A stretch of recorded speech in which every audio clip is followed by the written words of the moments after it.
Hello and welcome to the Profitable Baker podcast, the show for bakers who mean business.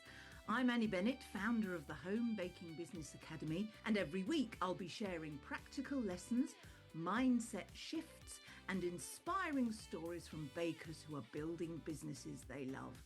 Because success in this industry isn't about who bakes the fanciest cakes, it's about who builds the strongest business foundations. Let's get started. Hello and welcome to this episode of the Profitable Baker podcast with me, Annie Bennett. Now, in today's episode, I'm going to be talking about choosing a business name. It can be one of the more exciting things about setting up a business, choosing your name and creating your identity as a business. And I have some tips for you today. And then I'm going to tell you about the business name that I chose and why I chose it. And a lot of my bakers have given me the stories of how they chose their names, and some of them, well, all of them are just fabulous. So that will be coming up towards the end of this episode. But let's start with some tips. If you are just starting out and you are wanting to choose a name for your business, then think about these few tips. First of all, you want to think about who you want to attract. What kind of product are you making, and what kind of customer you are going to attract? Lots of bakers use the term cakery, for example, and that to me conjures up treat boxes and lovely, cozy, beautifully handmade things.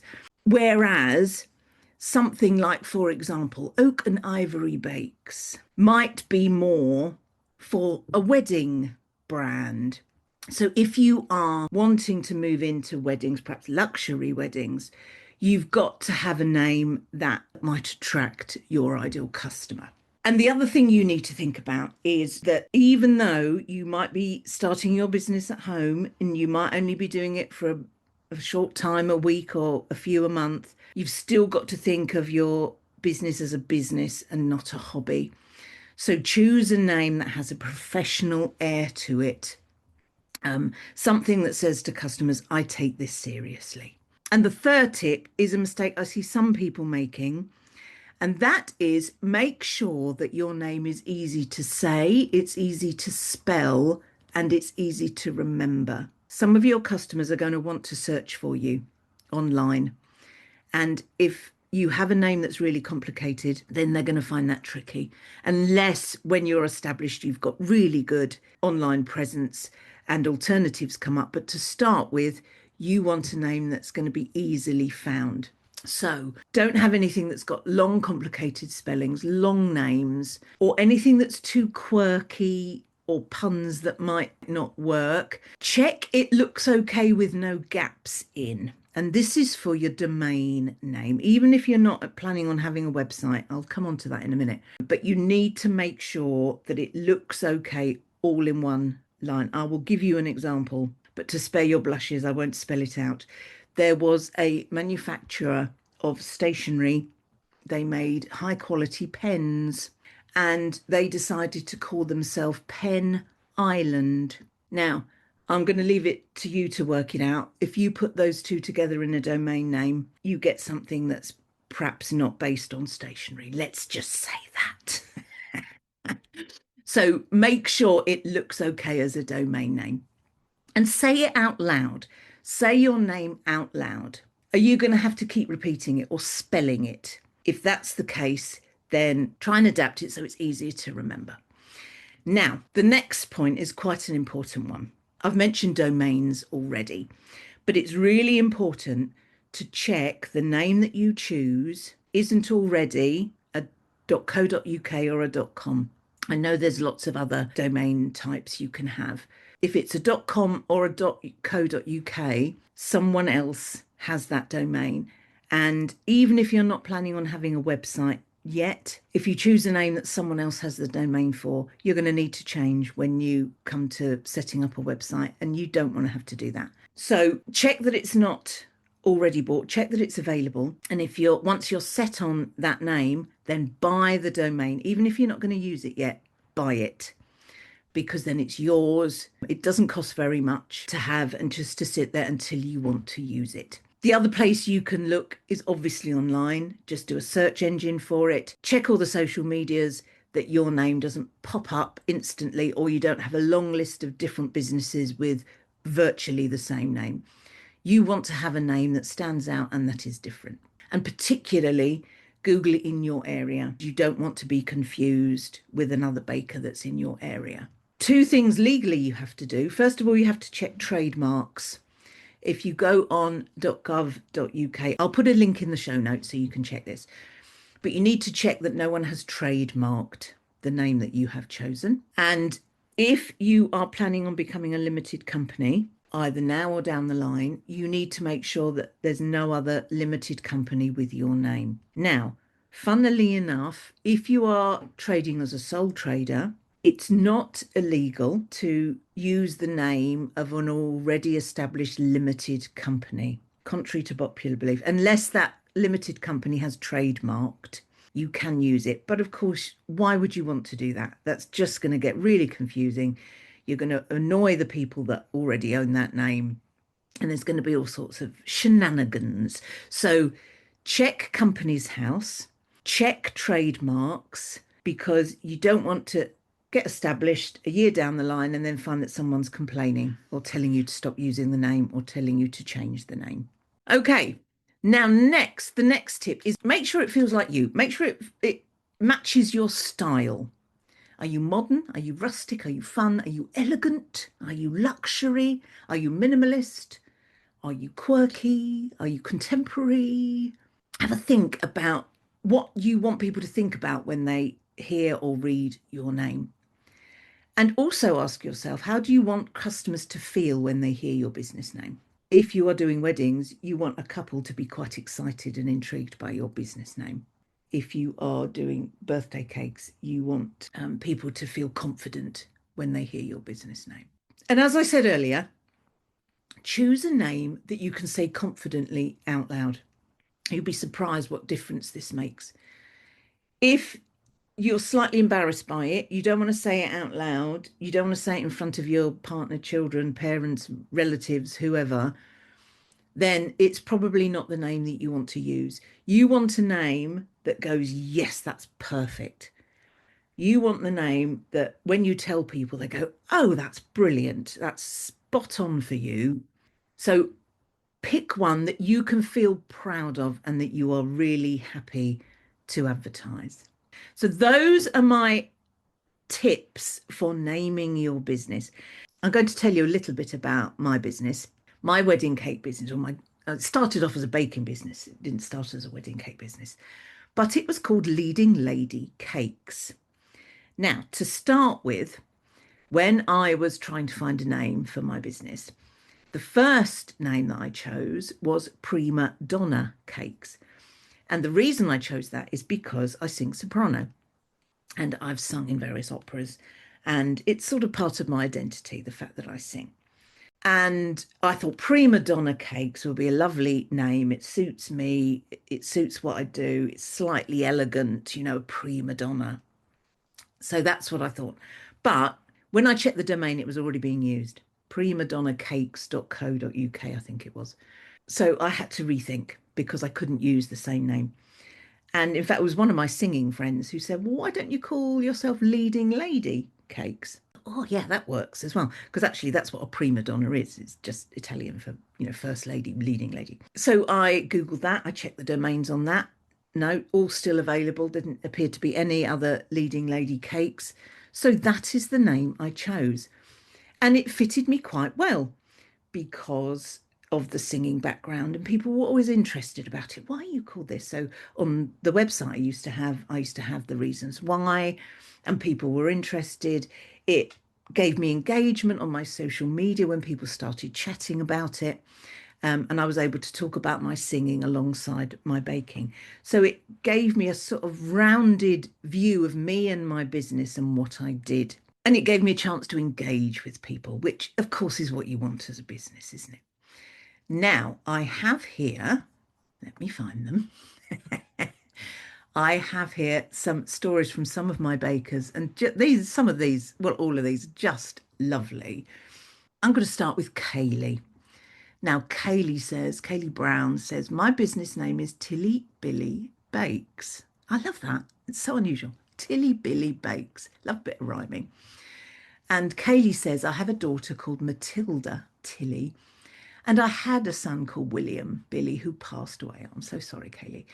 I never would have or will shorten their names, but I thought it was a nice nod to them both without being obvious. Yes, I love that. And Tilly Billy Bakes, there's an absolute ring to that, isn't there? And that she put her logo in as well, which is a beautiful logo. So that's lovely. I love that one. Sevenly Wedding Cakes. I love this from Sevenly Wedding Cakes. She says, mine has a few reasons. She says, I have 7 children. Oh my goodness. Fantastic. My birthday is on the 7th. My eldest son's birthday is on the 7th too. 2 other sons are born on the 27th. And it's my husband's initials. That must be SC. But she says, I most recently added wedding into the middle, obviously, because you're doing weddings. But I love that. Lots of different reasons why it's 7, sevenly. 7 obviously is a number that means a lot to you. And again, slightly unusual. Sevenly. And that will get people asking, why are you called Sevenly? And then you can have that conversation. So I love that. Next up, we have Stacey at Little Garden Bakes. Now, this is lovely. I love this. She says, I was changing career from horticulturalist and garden designer to baker. As I grow ingredients for my cakes, I wanted to reflect that in my name, together with my rustic style and love for the environment. However, getting to that point of finding a suitable name wasn't easy. It took around 6 weeks because I'd come up with what I thought was a fabulous name, then do research to find it was taken. I tried to enlist my 3 children's help as they're all quite creative. However, I forgot that they also have a wicked sense of humour. I love these. So after the sensible ones like flower power, as in flower, FLOUR, the answers went into the silly territory of the likes of Bready Mercury and Bon Jovi. Now, Bready Mercury, I mean, I love that. I'm quite jealous. I want a bakery called Bready Mercury. But anyway, Stacey says, finally, I hit on Little Garden Bakes, which I feel sums me and my small business up nicely. It absolutely does. Because of your interest in horticulture and your use of your edible ingredients in your bakes. That's just spot on, just perfect. Okay, who have we got now? We've got JJ and CJ's Sweet Treats. Ooh. Now, she says, I've always been called JJ, short for Jim Jams, since I was born. This is Jamie. But there are so many businesses, JJ something. So I said, why don't we add our daughter's initials in? And JJ and CJ's Sweet Treats was born. She says she's not registered yet, but she's going to be doing it. Now, I know you're working on that at the moment, Jamie, because you're in the academy. And she says, yes, my daughter is Chief Taste Tester and Egg Cracker. I love that. Next up, we have Louise. Hello, Louise. Lovely Louise Cannon. Now, Louise says she went round in circles looking for fun and quirky names for her business. She says, I asked for suggestions from friends. And to be fair, she says they came up with some good ones. But in the end, I decided to take the Wix approach and put my name on it. I think that's does what it says on the tin thing, doesn't it? I already knew that my favourite part was the sugar florals, which would inevitably send me down the weddings route. And you do some beautiful wedding cakes, Louise. It's fabulous. And I didn't want to have to go through a rebrand once I realised that something like Tasty Bakes by Lou or whatever I picked wasn't really appealing to wedding customers. So she's been Louise Cannon Cakes from the beginning. And I know lots of bakers that do that. They are just their name and bakes or cakes. And that works really, really well. I love that, the Wix approach. Well, there is something in that, though, isn't there? You've got to make sure that your name does reflect what you do. There's no point having a really clever, punny name if it doesn't really match up with what you actually produce. They've got to go together. Next, we have the lovely Margaret. Hello, Margaret, lovely Margaret Fordyce. She says, my first teaching post was in a lovely small rural school, but the little ones struggled to say my name, so I became Mrs. F. This has stuck all the way through my teaching career. And so when I was choosing my business name, it was the Bairns at school. Now, Margaret lives up in Shetland, so that's why we're talking about Bairns here. It was the Bairns at school and my colleagues who said it's got to include Mrs. F in it, as everyone knows who this is. If you have your real name, then no one will know it was you. So this is how Cakes and Bakes by Mrs. F was launched. And I love that. I love that, the fact that everyone around you suggested that and said that that was spot on. Next, we have Catherine, lovely Catherine Considine. Catherine says, I wanted Bakehouse because I liked the echo of home. I've always baked little treats for my neighbours, and when we moved home, that got tied into my identity. Someone introduced me saying, we love having a baker next door, and I loved that. I checked Bakehouse Next Door online and miraculously it was available. So that's who I am. It embodies how I want my baking to feel.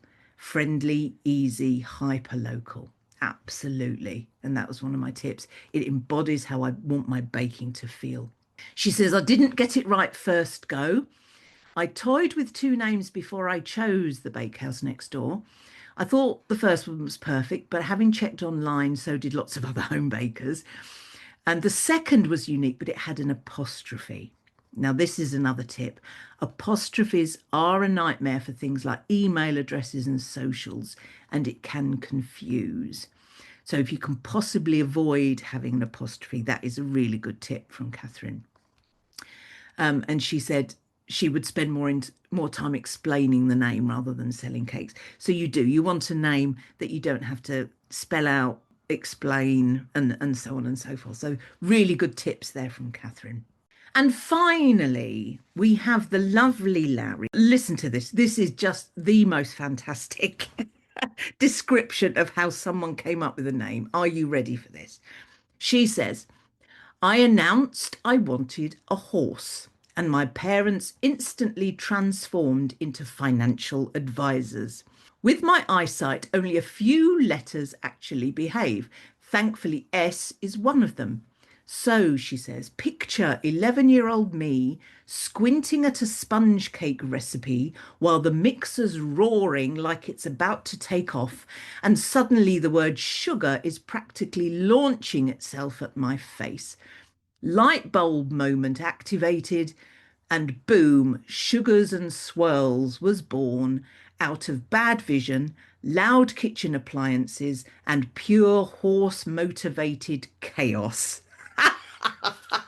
Oh, Larry, I can't tell you how much I love that. That is absolutely fantastic.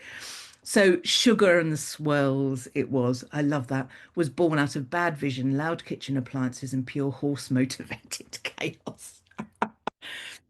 So, there we are. So, those are some of my baker's naming stories with some tips in there as well. Don't forget that the Home Baking Business Academy Network, our free online group, is available if you want to come into there, if you're not a member already, and get us to help you to choose a name. We are brilliant at that.